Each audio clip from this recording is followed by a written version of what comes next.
तर कसं काय भावानो, स्वागत आणि सुस्वागतम तुमचं अजून एका फ्रेश व्हिडिओ कॉन्टेंट मध्ये। तर सगळ्यात पहिला तर होळी आणि रंगपंचमीच्या तुम्हाला हार्दिक शुभेच्छा। तर मागच्या काही आठवड्यापासून इंस्टाग्राम दादा यमराजचं रूप घेऊन प्रत्येकाची आयडी घेऊन चालल्या, त्याच्यावर पण बोलूया। पण सगळ्यात पहिलं तर मी सांगतो की हा व्हिडिओ फक्त एंटरटेनमेंट पुरताच बनवला आहे, कोणाचं मन दुखवणं हा हेतू नाहीये। तर चला भावानो, व्हिडिओला सुरुवात करूया।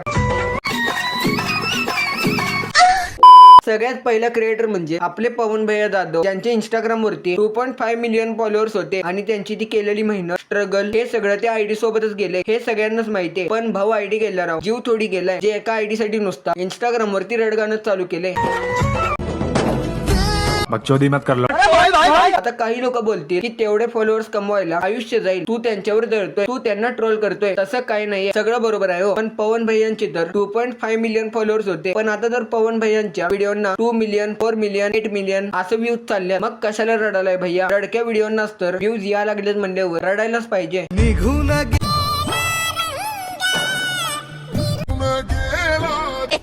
आयडी गेला तरी पण पवन भैया तर शांत बसणारच नाहीये, प्रत्येकाचे रडके चेहरे दाखवून आयडी थोडी वापस येणार आहे।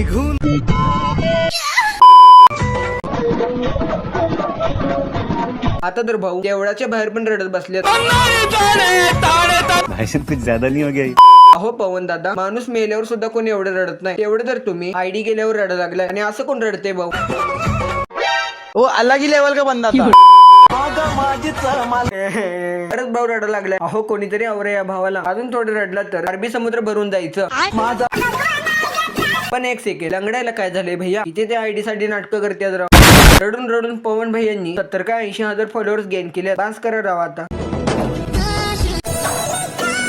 पवन भैयांच्या डोळ्यातून कमी आणि नाकातून जास्त पाणी यायला लागले। मैं गाली नहीं दे सकता। कॅमेरा चालू झाला की पवन भैयांची नाटकी चालूच होत्या, कधी पाय लंगडत्यात तर कधी शेंबूड पुसत्यात। वा भाऊ।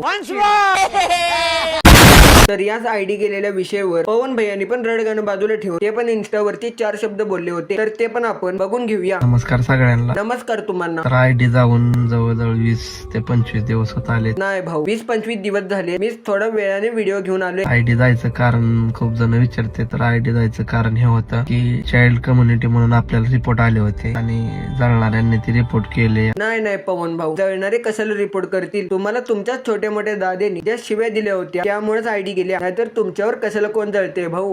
त्याच्यामुळं आपला अकाउंट सस्पेंड होऊन नंतर डिसेबल झालं। लहान मुलाच्या दादाच्या व्हिडिओला गोव्याला खाल्लेला त्याला रिपोर्ट आले होते। रिपोर्ट यायचं किंवा ती व्हिडिओ रिमूव्ह व्हायचं, आयडी सस्पेंड व्हायचं कारण काहीच नव्हतं। जळणाऱ्यांनी सगळ्यांनी मिळून परत भैया जळणाऱ्यांच्यावर आले। एक तर भाऊ इंस्टाग्राम खूप स्ट्रिक्ट झाले, प्रत्येकाची आयडी उडवत चालले। त्याचं कारण म्हणजे आपण दिलेल्या शिव्या वगैरे आहे, त्यामुळे हे असं झाले पवन दादा।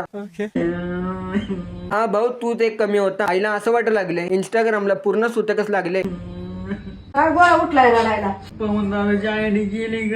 अरे बास कर माझ्या भावा, तुमची ही आयडी गेली म्हणून रडून रडून आता आमचे डोळे जायची वेळ आल्या। आणि हा तर भाऊ पवन भैयांच्या पण 4 पावलं पुढे गेलाय। बिचारा पवन भैयांच्या नाकातून पाणी जर येत होतं, पण हा तर भाऊ चुकल्यानं डोळ्यात चोळत बसलाय। काय भाऊ, शर्म करो, भगवान से डरो भोसले।